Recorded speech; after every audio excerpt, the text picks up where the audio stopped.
Le flash foot du jour, Arsenal va lancer des discussions avec Victor Osimhen en vue de son recrutement. Le club londonien a exploré plusieurs pistes pour renforcer son attaque, ciblant notamment certains buteurs européens comme Benjamin Sesko ou Victor Gyökeres. Selon Fichares, Arsenal souhaite recruter l'attaquant qui évolue actuellement en Turquie cet été et se prépare à entamer des discussions avec l'entourage du joueur. Une manière de prendre les devants face à des concurrents comme Manchester United, bien décidé à tenter sa chance pour le buteur actuellement sous contrat avec le Napoli et prêté avec Galatasaray. Au Real Madrid, Rodrigo explique sa réussite en Ligue des Champions.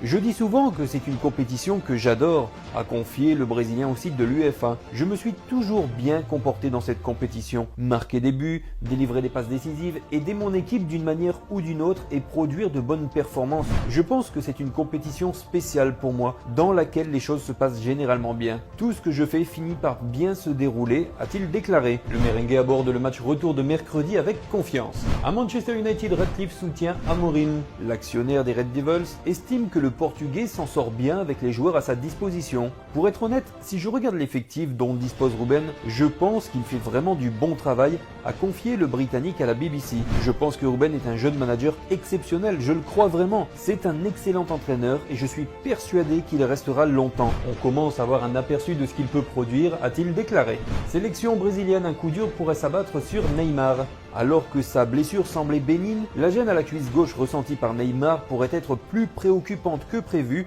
selon AS. Le média précise qu'en cas d'aggravation, sa participation au rassemblement de la Seleção serait compromise. Tout ce que je voulais, c'était être sur le terrain et aider mes coéquipiers d'une manière ou d'une autre. Mais j'ai ressenti une gêne qui m'a empêché de jouer. Nous avons fait un test ce matin et j'ai fini par la ressentir à nouveau, a-t-il écrit sur les réseaux sociaux. Affaire à suivre. Au FC Barcelone, Iñaki Peña sur le radar d'un club espagnol.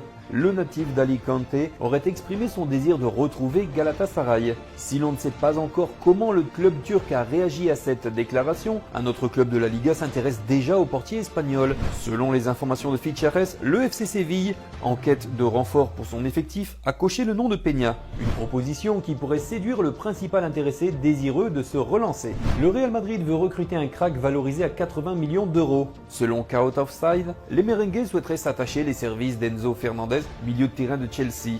Avec la retraite de Toni Kroos et celle imminente de Luka Modric, le géant espagnol veut revitaliser son entrejeu. Les Blues ont fixé son prix de départ à 80 millions d'euros, mais le Real Madrid n'étant pas seul sur le dossier, son prix pourrait être revu à la hausse. À Pise, à 17 ans, le fils de Buffon joue déjà en Série B.